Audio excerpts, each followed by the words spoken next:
Welcome to the Restoring Balance podcast, where I discuss gut and hormone health beyond conventional advice and strict dietary regimens. Instead, I focus on bioindividuality and proven methods that actually get you the results that you're looking for. Get ready for sustainable and practical topics that will help you optimize your digestion and hormones so you can reclaim your health, feel confident about your decisions, and create the life you've always dreamed of. I'm your host, Megan Garza. Get ready to explore how to restore balance in your mind, body, and soul. The Restoring Balance podcast is not intended to be used for medical advice, prescription, diagnosis, or treatment. No information in this podcast should be treated as medical advice. Please consult your medical doctor before implementing any nutritional, supplemental, or lifestyle changes.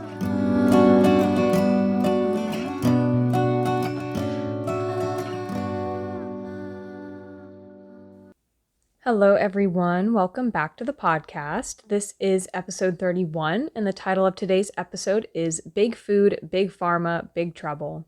Before we get into today's episode, if you're a fan of the show, don't forget to give it a 5-star rating on Apple or Spotify podcast, which helps my show get to other listeners who would benefit from it just like you. Without further ado, let's dive in. The topics that I'm going to be covering are the supposed controversy around speaking out about these issues, what is big food, and how they've created this ginormous issue of chronic illness, how big pharma is related to this and its so-called solutions, how both of these monopolies work together, and the corruption and greed that comes with all of this, and lastly, the solutions and the steps that we can take to better our health and better the world. So to start off about the controversy, first I just want to start by saying that I know that there are probably going to be some people who are going to be offended that I'm calling out these monopolies, and I personally don't care. And this just goes to show you how crazy everything has gotten and how soft and weak and intolerant of the truth that our society has become, and that is terrifying. And instead of being chronically online and triggered and offended by everything, we really need to toughen up and to tackle these issues head on rather than just bury our head in the sand and pretend like it's okay and try not to step on anyone's toes or offend anyone, because realistically, no matter what you say, you're probably going to offend at least one person. And that's just the reality of it. You know, we can't pretend like everything we say has to cater to every single person, because that's not how life works. And also on the topic of controversy, if Big Pharma wants to come after me for exposing this, then come for me. I'm so done at this point. I am so disappointed by how much complacency there is in the society. And realistically, I've already been shadow banned on social media platforms, with my comments immediately being deleted, to Instagram posts just completely failing to upload or to even be shared with my followers. So that's something that I've kind of accepted, that, you know, I've spoken up against certain things and I don't censor myself. And this has come with consequences, but that's something that I've just come to accept and realize that these algorithms and these big mega tech giants, they don't want me to talk about what I'm talking about, and I refuse to censor myself. But the way that I see this is, whenever the establishment tries to silence you, you know that you're doing the right thing, so it's kind of a win. And a really good quote that is relevant to this conversation is, "The truth is still the truth, even if no one believes it. A lie is still a lie, even if everyone believes it." So the truth needs to be told about these topics, because it has been swept under the rug for far too long, and this is why it needs to come to light. And thankfully, more and more people are starting to wake up to this and to see the lies and deceit for what it truly is. And the crazy thing is, once you start to see these things and to learn about how these systems are so connected and how abusive they are and how they plot to keep us sick, it makes you feel like you've been duped. Especially at the beginning, it can feel really overwhelming. And you start to see it more and more everywhere you look. And it's like, it makes you feel crazy because a lot of other people don't see it. And when you try to talk about it, people look at you like you're the crazy one, even though you're the one that's just seeing things for what they actually are. So this rabbit hole goes pretty deep, and that's kind of what I'm trying to get into with this podcast episode, to help make the connection apparent between big food and big pharma. And while we're talking about controversial topics, if you've listened to my podcast for any amount of time, you will know that I am not one to shy away from these types of things, but I personally don't think that what I'm even talking about is controversial, but there are a lot of sensitive Sallys who will say otherwise, and also these big money-making monopolies who are pushing these unhealthy habits and lifestyles and saying that it's okay because they don't want this to be talked about. They don't want it to be known because it's their dirty little secret.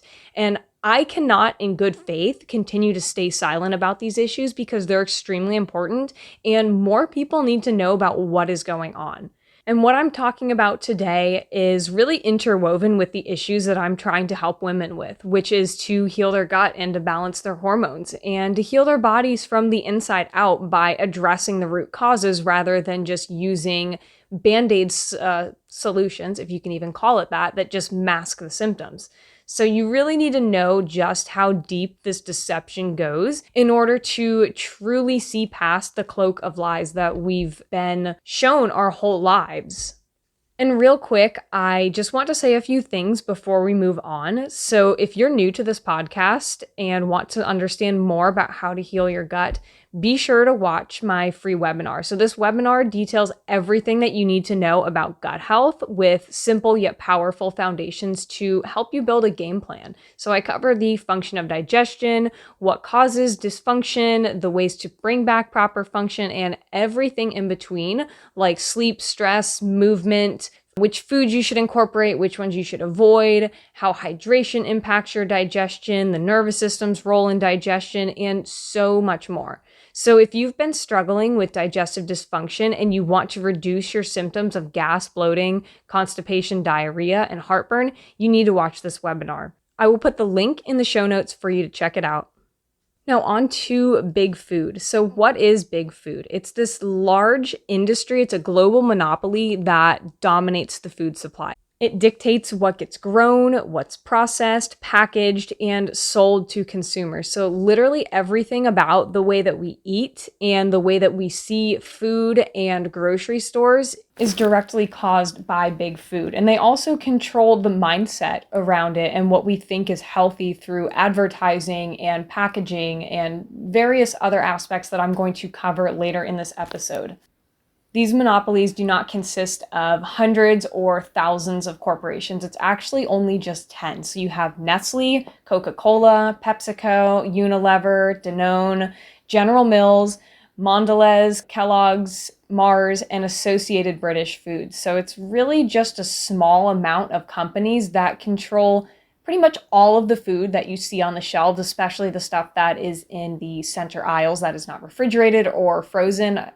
Even the frozen aspect is debatable, because you have a lot of prepackaged foods. But for the most part, it is the dry stuff that you see, even the prepackaged fake meats and the meats like chicken nuggets and stuff. I will put a photo in the show notes, a link to a photo for you to see a visual map of what brands these companies own. And if you've never seen it, be prepared to have your socks blown off because it is insane how much control that they truly have over the food that we eat and the food that is produced. And once you start seeing it, especially when you start grocery shopping and you start turning the packages over, you'll really start to see just how much control they have and how much of the food that you are buying is actually from these 10 companies. You think that you're buying food that is an independent manufacturer and this is a healthy option, but it's all the same shit from these companies that we are being duped into buying because they have these huge marketing teams behind them and they want us to believe what is healthy and what is unhealthy. And typically what they say is healthy is unhealthy and vice versa. So a great example of this is the food pyramid. So it's all just lies in the food pyramid designed to fatten us up and to make us sick. So nobody is meant to eat that much grain. There's no scientific basis on what they are putting out there. And it's just to drive profits up, which is sad and it is sick and it is disgusting. The bottom line is they don't care about us.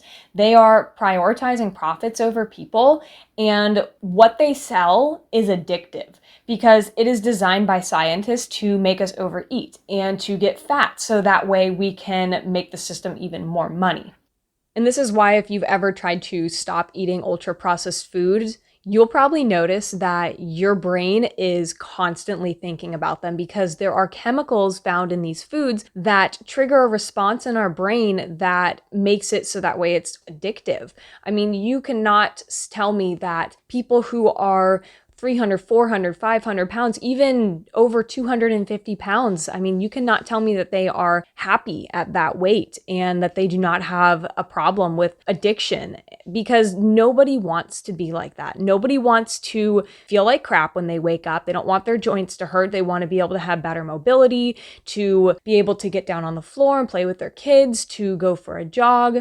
It's just this whole system of lies. And even that's where the media kind of comes into play, where they're pushing this whole fat acceptance movement rather than a movement geared towards actual health, because they do not care about us. They want us to be obese. They want us to think that these things are okay, and it is not. It is all designed by a system to keep you addicted and to coming back for more.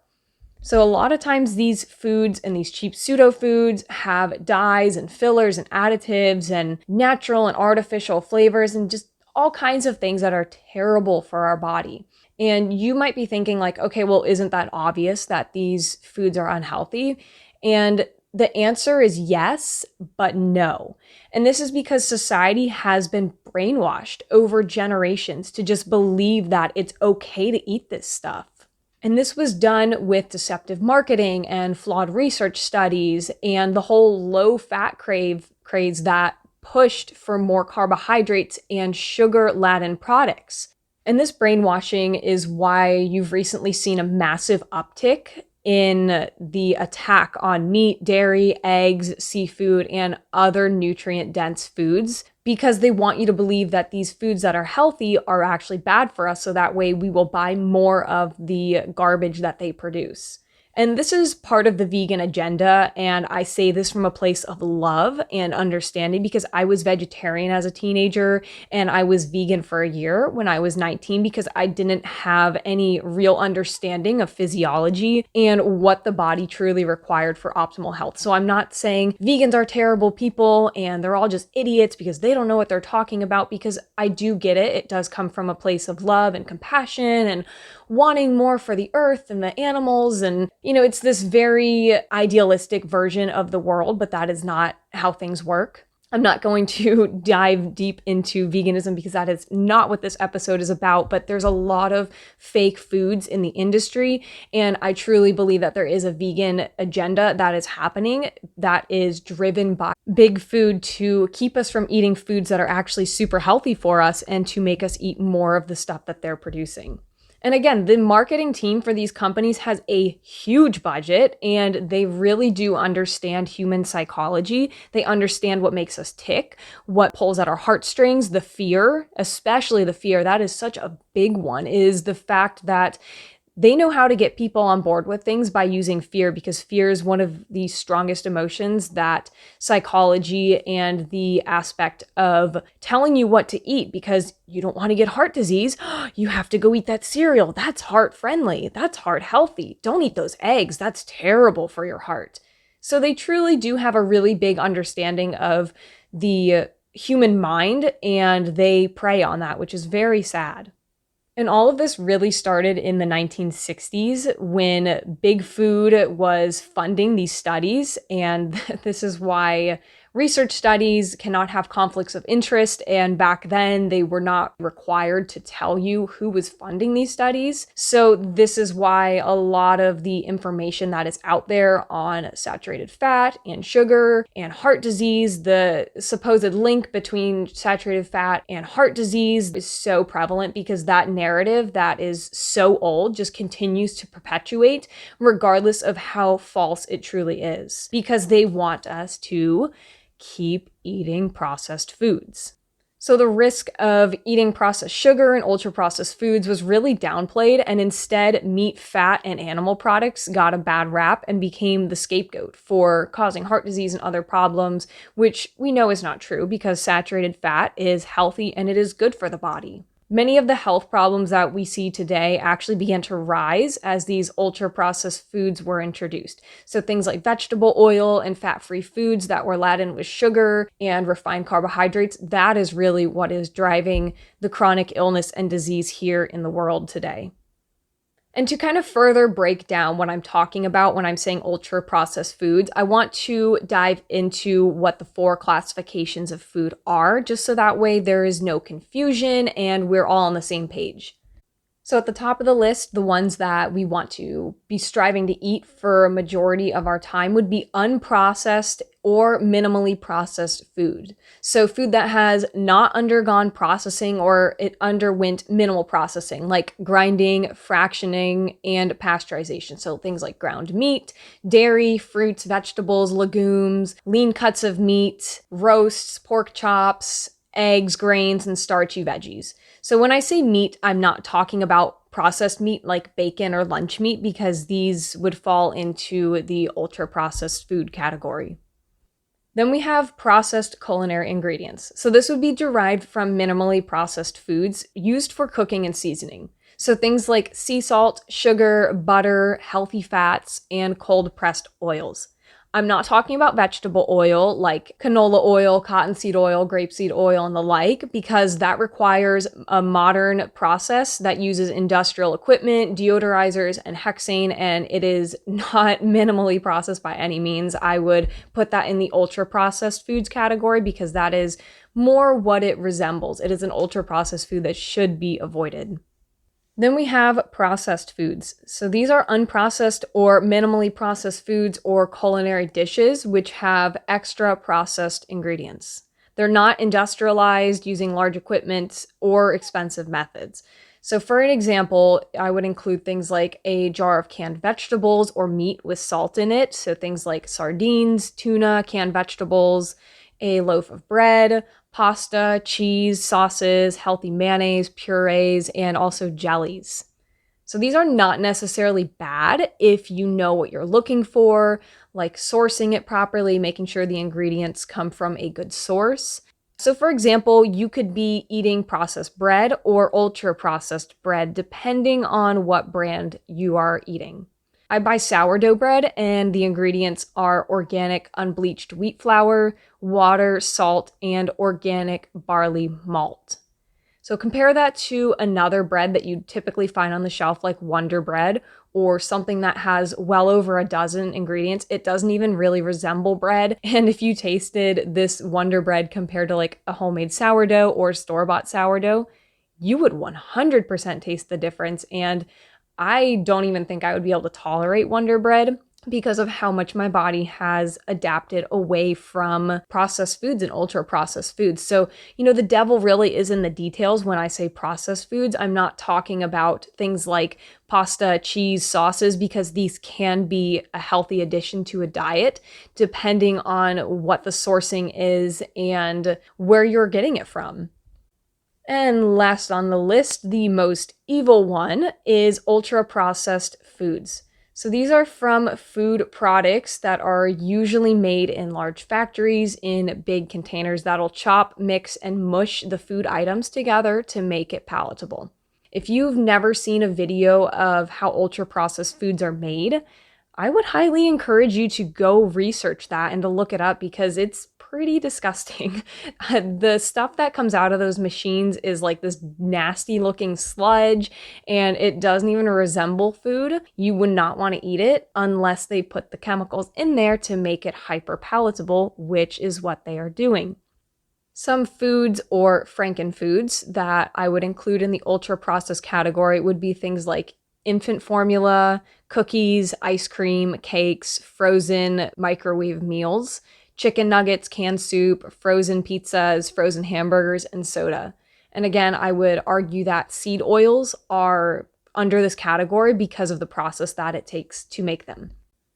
Many of these foods also contain dyes and additives and preservatives, and this is ultimately what helps them stay fresh on the shelf for so long. I don't even know if I can use the word fresh. I guess it prevents it from rotting is more like it, unless it's, yeah, because I mean, you look at the videos of McDonald's hamburgers and they leave it on the counter for 20 years and it's literally the same exact thing, looks the same, smells the same, even after all those years.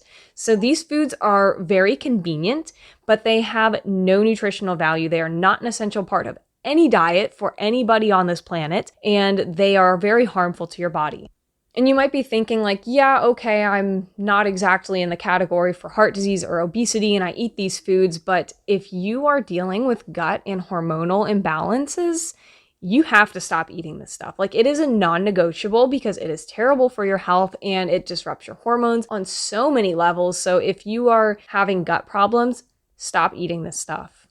And the crazy part about all of this is how we eat has changed drastically since the rise of big food. I remember even when I was a kid, like I always had some kind of canned food, like whether it would be soup or Chef Boyardee, or there was Hamburger Helper or Lean Cuisine. And it's just really sad how ingrained all of that was in the culture of our parents and even grandparents, because there's so many people that just will not listen when you tell them like, stop eating this stuff. Like, it is so bad for you. They're like, oh no, it's low fat, it's good for you, without really understanding the nutritional context and nuances behind these so-called foods and what they're actually doing to you. And that's over what, just 2 generations? So, I mean, it's like parents today are still feeding their children this stuff. And you look at epigenetics and how is this changing our genes? What is this doing to us? You know, on top of vaccinations and medications that we are giving children, not even thinking about the consequences. We give children so many more vaccinations than our parents did, and even our grandparents. It's just wild to think about how much has changed and just how sick everybody is. I mean, even children, like I walk down the street and I will see so many obese children, and it is just so freaking sad because it is not their fault. And I want to say it's not the parents' fault, but it is, but it kind of isn't. I'm going to touch on that in a moment, on my 2 cents of that. But just talking about the obesity issue, I mean, 1/3 of the world's population is obese. Not just overweight, I'm talking about obese, clinically obese. That is a huge problem. I mean, look at the Pacific Islands, for example. They were once a thriving community of hunter-gatherers, and they were lean and they got all their foods fresh, but the obesity rates in the islands are higher than any other place in the world because of their reliance on processed foods. So they rely on global trade for their foods, and fresh foods are not available in their stores because it's cheaper just to import canned food. And they have such a high rate of obesity and diabetes and heart disease. And it's just so predatory that these people truly do not have a choice in what is happening to them. And these are the lies that we are told by big food. You know, they're telling us fat is what's making you fat. Fat's what's making you sick. You shouldn't eat fat. That's terrible for your body. But it's the fake food that they're producing. That's what's actually making us sick. But they continue to lie to us because it makes them money, which is directly impacting Big Pharma's revenue, which is making them even more money. Another lie that they are perpetuating is that they're trying to tell us that ultra-processed foods are healthy. And it's not so much a direct marketing method. Like, you don't hear someone saying like, oh, this food is fantastic, like eat this, eat that. But as I mentioned earlier with the cereal, this is a heart-healthy option. And the labeling that they use on the front of the package and the colors and the buzzwords, and people don't understand that you have to read the ingredient label and not just look at the beautiful colors and the buzzwords and make your decision based on those things, because that's really not what it's about. You know, there's so much more that we should be looking at, like the ingredient label, what country it's sourced from, if it's organic, if it's non-GMO. And this is why people just keep going back to these foods, because they've been brainwashed to believe that these pseudo foods are healthy. And again, it goes back to the convenience aspect, because we are all so overworked and tired, and we just don't know how to change And we just keep eating the same fake foods and expecting our gut problems to improve, or our blood pressure to lower, or our diabetes to be managed better. And it's not going to happen if you are continuously eating this stuff. And then on the flip side, you're starting to now see articles in the mainstream media talking about the dangers of ultra processed food. And it's almost a joke, because it's like, yeah, these things are horrible. Like, why do we even need to be making headlines about this? Like, doesn't everyone know this? But then, that goes back to the brainwashing and just how over generations we've just been told that this is the way to live, this is the way to eat. And their solution that I've heard is to just put warning labels on it. And I'm like, that is the stupidest solution I've ever heard in my life. Like, why not just ban it? Just stop producing this stuff. Stop putting it in our food. Stop freaking poisoning us. But they're not going to do that because it makes them money to keep us sick.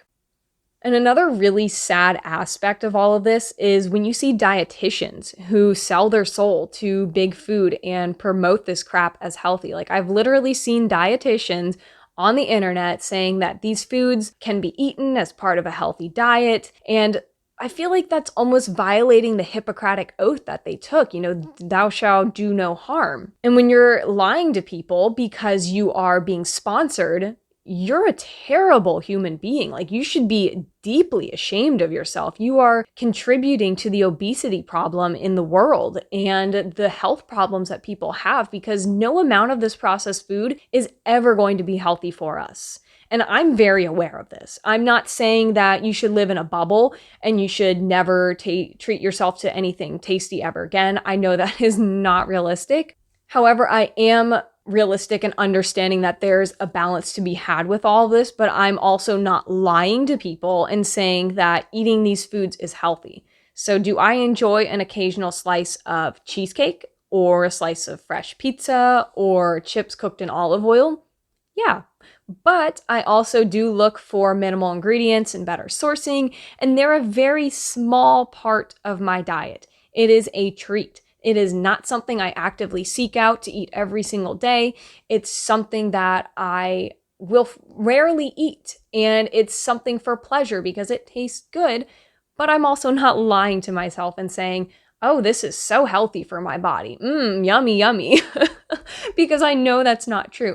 And you might be asking yourself, like, where is the government's role in all of this? And the government does need to help clean up this mess, but it is also partly on us as well. So we need to open our eyes to these lies and to just stop being a perpetual victim and to demand better from these companies and corporations. And I'm aware that there are food deserts and poverty and busy schedules and just being generally uneducated about this stuff. But there are also solutions to these issues, like community gardens, shipping healthy food to your home, prioritizing your cooking time, and a desire to want to improve. So those are just a couple of things in response to what I just said about like the food deserts and poverty. But we also cannot just blame the government for not protecting us, because it's like, realistically, when has the government ever cared about us? When have they ever done anything to protect us? I mean, they do not have a good track record with any of this stuff and so many other things. And it's like, look at what we can do to the Vietnamese with Agent Orange. I mean, you think that they're not going to do terrible things to their own people in more subtle ways?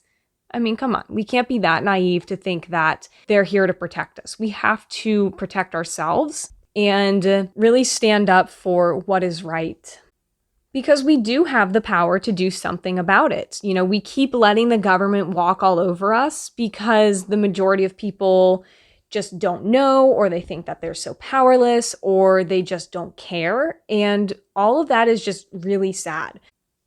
And if people just don't want to change, the government is going to continue to take advantage of you and to take advantage of all of us. So they're going to keep implementing these policies to sneak in mold and fungus and GMOs into our food and all kinds of other terrible things. And it needs to stop. We need to stand up as a collective whole and say no to start creating this change. And that moves me on to my next point, that big food is really only half of the problem. And the bigger issue, I don't know how to say if it's bigger because they're both so enormous, but the other half of this issue would be big pharma and how big food relates to big pharma. So of course we know that big food and big pharma are in bed together. It's not some conspiracy. It is a very well-known fact. And the more money that big food makes, the more money that big pharma makes. So these chemicals and ingredients that are used to make these ultra-processed frankenfoods are incredibly bad for your health. Like, there is no arguing that. I don't care what anyone wants to say. I will fight tooth and nail to advocate for these ingredients to be banned and for people to start eating better, because these ingredients are not healthy. These ingredients cause diabetes, obesity, heart disease, metabolic dysfunction, and systemic inflammation. It is a systematic abuse that is happening, and it's been happening for generations, and we need to change, because you see how sick all of these children are. You see how sick so many people are, even maybe you are. And if you're listening to this podcast, maybe you have never heard about big pharma, big food, and you're not really aware of the dangers of ultra-processed foods. And if that's you, congratulations. I'm very proud of you for stepping outside of your comfort zone and listening to this podcast episode and educating yourself, because it's not easy to learn about these things and to realize that everything that you've been taught is a complete lie. And if you are very aware of it, then continue to spread the message, because big pharma and these pills and treatments that they keep giving people are not your friend. They are not healthy for you. They are not good for you, because big pharma does not want to cure you. They don't want to see you get better. They want you as a lifelong customer that they can use as a cash cow. And that's the reality of it. And I say this as someone who was a victim of medical abuse as a child, and someone who thought that I needed pills to manage my health conditions and stabilize my moods, but I really didn't. I actually just needed to get to the root of the issues that I had to be able to thrive and heal, which I did. I was on 7 different prescription pills, plus several over-the-counter pills by the time that I was 17 years old. And breaking free from the system was so incredibly hard, and my health was in shambles for so long because of how dangerous and harmful these pills are. And I say that it was hard not only physically from all of the health problems that these medications had caused, but also emotionally and mentally. I mean, when you're brought up given a pill for every little thing, it takes a toll on you. And to be able to break free of that takes a tremendous amount of courage to go against what you've been told.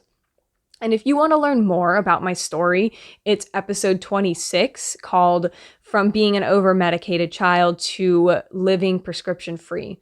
I will put the link to it in the show notes for you to check it out. And the issue with big pharma taking advantage of people is nothing new. The bottom line is profits for them. So these drugs are really cheap to make, and they're sold at top dollar.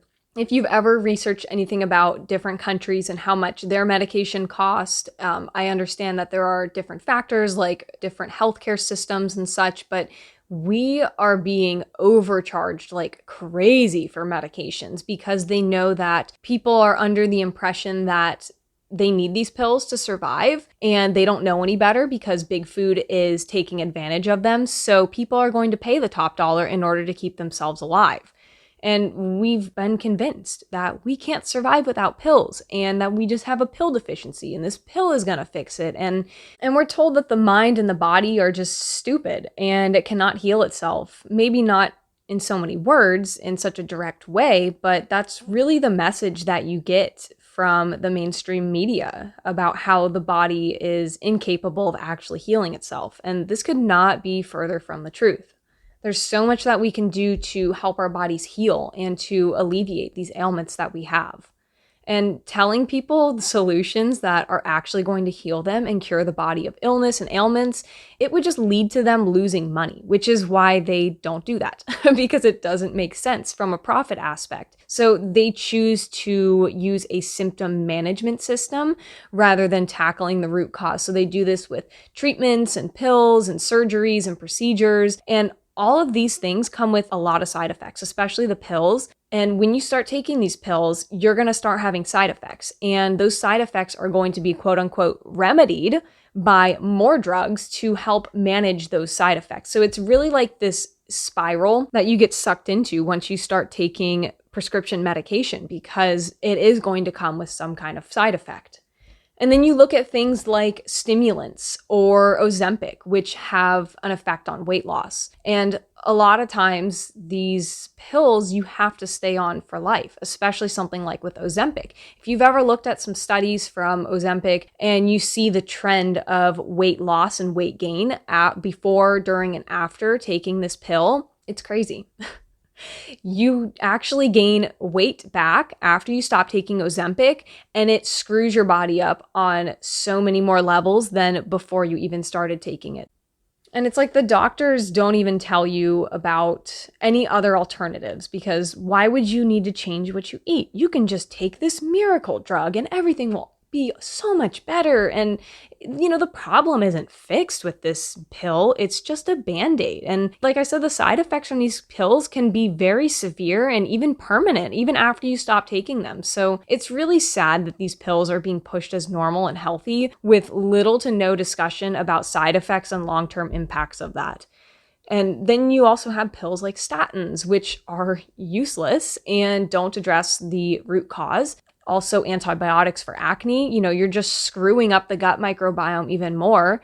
I was on them for over 3 years, and once I got off of them, it took me about 8 years to get my gut back to normal function, which was horrific. And it's why I'm so passionate about helping women be able to address their digestive dysfunction, because I get it. I know how it feels. I know how shitty it is. And I hate to see other women suffer with that. And then also you have SSRIs. So these are going to interfere with serotonin levels in your gut. And once again, it is not curing your depression. So this is also personal to me because I've taken stimulants as a child and antidepressants as a teenager, all prescribed by a doctor. And these all made things so much worse. My kidney pain was terrible. I had sweats. Mind you, I still do get kidney pain, even though it has been over 9 years since I have taken any prescription medication. So again, the long-term side effects of these medications, there's no studies on them. I am the study, but then again, nobody's even following up with me. I was the guinea pig, and lifelong, I'm probably always going to have some level of occasional kidney pain without any other cause. There's nothing else that is wrong with me. It's just sometimes I will have this pain, and this is a symptom of SSRI withdrawal. And for some people, it never goes away. And I guess I'm just one of them. Also, I was sweating all the time, and one of the worst things that I experienced from being on SSRIs is I did attempt suicide 3 times while I was on these antidepressants. So previously, I was pretty depressed. I'd say moderate to severe depression, but things got so much worse when I got on these antidepressants. And it was terrible because every time I would try to wean off, it would just spiral. Again, if you want to learn more about my story, click the link in the description to learn more about it. But, their solution, the doctor's solution ultimately was to just either play around with the dosage, to change the pills and try different combinations. And none of this actually worked. Ever. And I was never asked about my diet or my gut health or any other lifestyle factors like sleep, stress, movement, sunshine. Nothing. I was not asked any questions about those things. It was just, here's a pill for your ill, take it and come back in 6 months. And that is a terrible way to treat somebody. It is so impersonal. It is not a way to actually help them heal and get better. It's just, you are a number in a machine, and they're going to send you through the machine to make them more money. And this is because doctors have little to no knowledge of nutrition and other lifestyle factors that contribute to the onset and exacerbation of disease. You look at who is funding these medical schools and what they're actually being taught, and I think it's only like 4 hours of nutrition training that they get, which is, it should be criminal, the little amount that they're actually teaching. And it's like, how can you help someone if you don't even understand basics of nutrition? And it's like, you'll have some doctors that'll be like, oh, do the keto diet or do vegan. It's like, okay, but that's not helpful. That is not helpful at all. And it was only once I started eating healthy and cooking nutritious meals for myself and working on my completely wrecked gut health that I actually started to improve and my health problems started to minimize. And some of them actually were eliminated, which was something I was told I would live with for the rest of my life, which goes to show you just how little the medical community truly knows about, I guess spontaneous remission wouldn't be the word, but about these health issues not being long-term and not having to be a chronic thing. And this is because the profits that they get from these medications and from big food are insane. It rises every single year. I'll put a link in the show notes about a graph from the rise of profits from Big Pharma back from 2003 to now, and it is freaking insane just how much money they are making now compared to back in 2003. And if you've watched documentaries on these medications, the ones that talk about like the opioid epidemic or antidepressants or antibiotics or any other medications, like they're insightful, but they kind of miss the mark on how deep the greed and corruption truly goes with this thing. And the monopoly of how the system is structured is truly based on corruption. So from doctors being incentivized to push drugs, and they'll receive paid vacations and bonuses and extra money for speaking at seminars about these medications. It's a real thing. I worked in a doctor's office and I saw drug reps come in all the time and to speak with doctors, and shortly after that, the doctor would start prescribing these pills to patients, and this makes the drug reps more money as well. So everyone is lining their pockets based on greed and corruption, because these studies that come out are just complete bullshit too. Oftentimes these studies are repeated over and over and over, so that way they can create the desired outcome. And undesired results will be filed away. And this is what's known as the file drawer problem. So you'll never see these negative or null studies because it does not fit their narrative. So even if they have, let's say, 20 studies studying the outcome of taking a specific pill, if they have 15 negative or null studies and 5 of them show that positive results, they will publish the 5 positive results one, and all of the other studies, the 15 null or negatives, will not get published. They will sit in a drawer to be filed away, and they will never see the light of day ever again. And this is what's really scary, is the fact that these studies and the science behind so much is just manipulated and rooted in corruption. Another aspect of the studies being really flawed is the fact that they're short trials and they don't appropriately follow up with the participants most often, which leads to impartial scientific findings.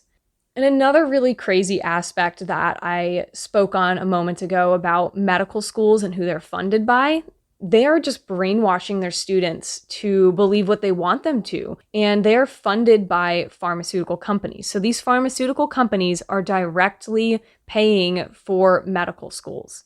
So everything that you're being taught in medical school is being paid for by pharmaceutical companies.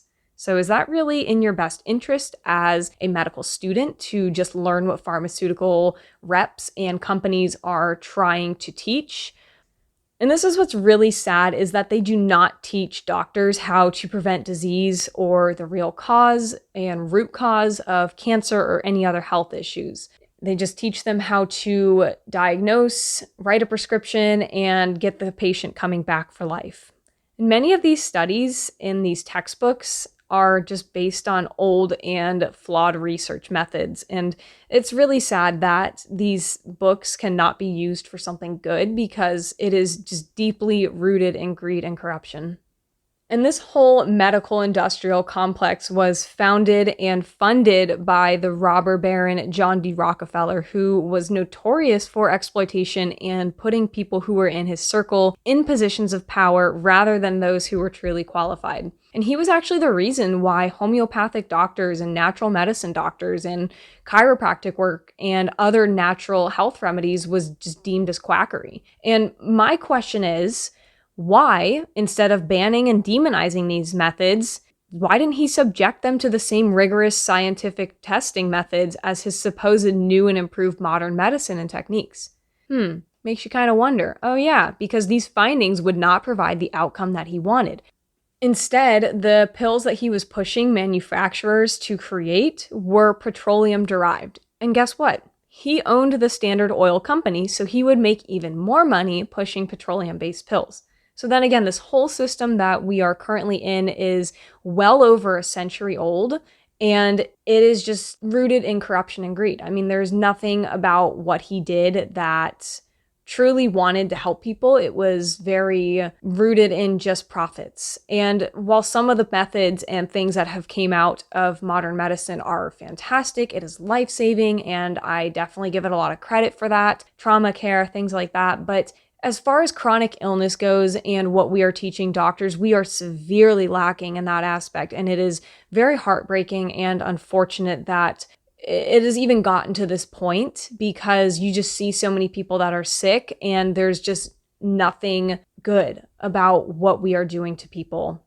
And going back to the government. So the government also just does not care about what is happening because they have deep pockets and they are just wanting to line them with more and more money. So the policies are completely in favor of big pharma and big food, and the lobbyists are a huge part of the system of these monopolies. And the media is also really complicit about this because it's owned by the top 1% and it controls the narrative and just keeps people's heads buried in the sand because it's easier that way. And it's easier for them to continue to lie to people and to not expose the truth because of how much money it's making than tell them the truth and create a huge uprising and uproar and a big stink about this. Because if people knew the truth about this, they would be pissed. And I am pissed. And I want people to know that they should be pissed about this. And as far as the media in America goes, we are one of the few countries, I believe it's America, the United States of America, and New Zealand. These are the only two countries that allow drug companies to run ads. So if you see the little stupid sad egg for Zoloft, God, I'm thinking about this commercial. It was so bad about the little egg and how it was sad. And then it took Zoloft.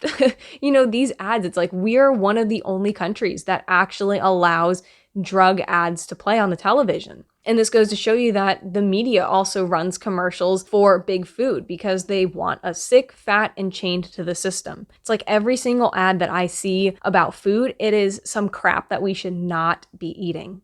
They're not going to be promoting farmers markets or vegetables or pastured meats from minimally processed animals. No, they're not going to do that because it's not going to make them any money. And this just goes to show you just how rigged the system is. And we really need to turn our bullshit meters on because there are a lot of people whose bullshit meters are off. So I know I've had a lot to say about this. This is a very long episode, much longer than some of my other ones, but I really appreciate you sticking around to this point. We are going to be wrapping this episode up pretty soon, but I did want to talk about what you can do to stop this, or at least to better yourself. And again, we cannot be a victim of the system and think that we're powerless, because the more that we play the victim, the worse things are going to get for us.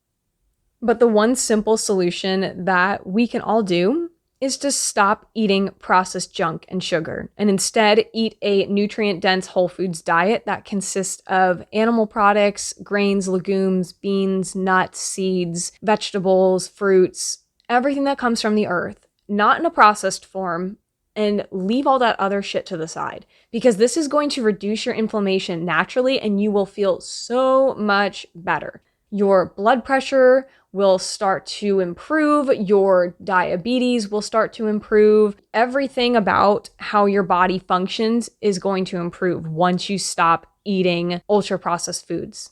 And I'm not making any kind of medical claims or anything like that, like you're going to reverse this or that. I'm just saying that your body is going to feel much better. Your mind, your emotions, even your spirituality, all of this stuff blocks your spirituality because it is just fake. You are not getting any nutrients from the ultra-processed food that you are eating, and this directly impacts your spirituality. So whether you believe in God or a higher power or the universe or whatever, you need to stop eating this if you want to improve your spiritual path.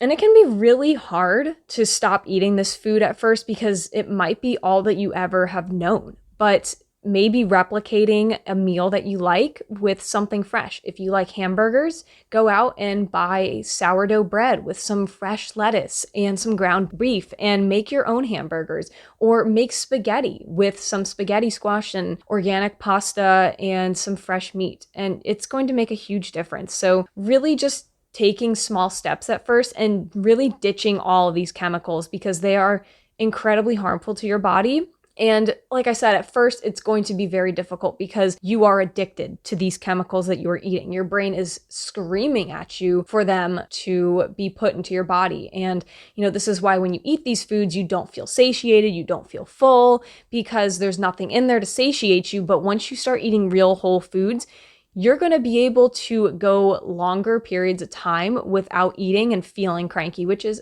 amazing. I mean, who does not want that? You don't want to be hangry all the time. You don't want to be crabby or grumpy because the food that you are putting into your body is not truly fueling you. So the good news is that when you stop eating these ultra processed foods, after a while, you don't crave it anymore. And when you eat it, it really doesn't taste that good. And I can personally attest for this, and I know so many other people who have stopped eating processed food who can say the same exact thing. For example, I tried what was it? It was like Little Debbie cake years ago, and it was the most disgusting thing ever. And I remember as a child, I loved them, but because it was all crap. It's all that my brain knew. And now it's like those chemicals in the food just taste so fake. They taste so bad. And once you start eating real foods, that cycle will be broken and you will only want to eat real foods, for the most part. And the really good thing about this is that knowledge is power. And also finding your community of healthy eaters is vital to improving your eating habits and also just spreading awareness about this stuff. So I'm not saying ditch your friends who eat like crap and think that you're better than them because we're all on our own path, but having a group of friends who understands what you are going through and understands the truth about what is happening can be really helpful in supporting you through this transition of eating healthy.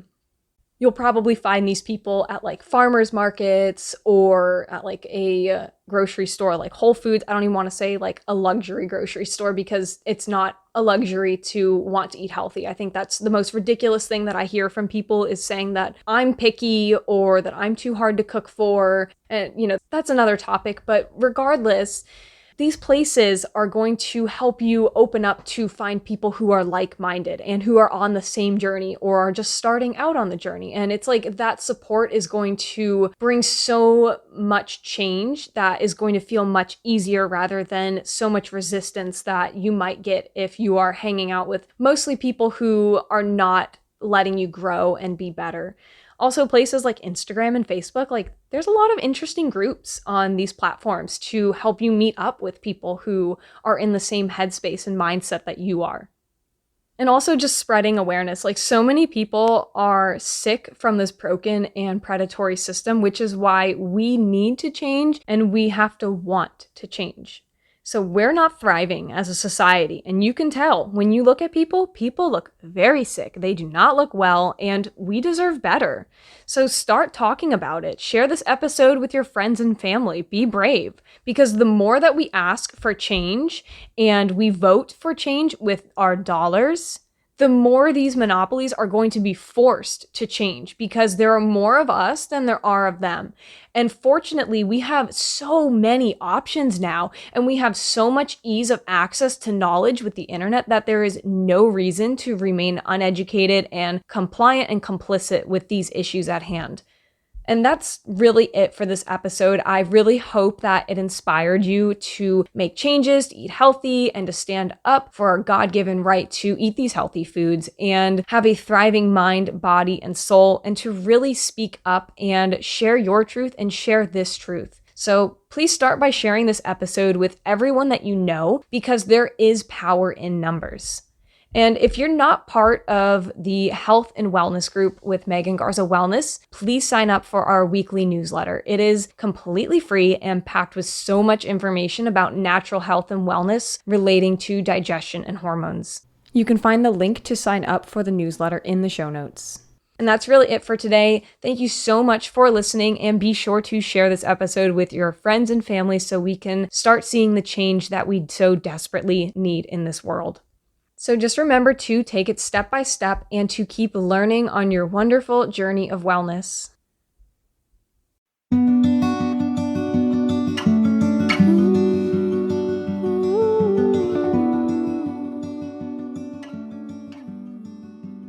Thank you so much for tuning into the Restoring Balance podcast. Today, I talked about the supposed controversy about speaking out about these issues, what big food is and how it relates to big pharma, how both of these monopolies work together, the corruption and greed at hand with all of this, and the solutions that we have to fight against this abusive system. If you enjoyed today's episode and are looking for more holistic health and wellness content about gut and hormone health, be sure to subscribe to my newsletter, where you'll receive weekly announcements about any upcoming events, tips on how to reduce your symptoms to reclaim your health, and also receive notifications when I post a new podcast episode, which is every Wednesday at 12 p.m. Eastern Standard Time. The link to sign up for my newsletter is in the show notes. If you like this episode, don't forget to leave a rating and review. Again, I just want to thank you so much for listening to this week's topic. Take care, everyone, and until next time.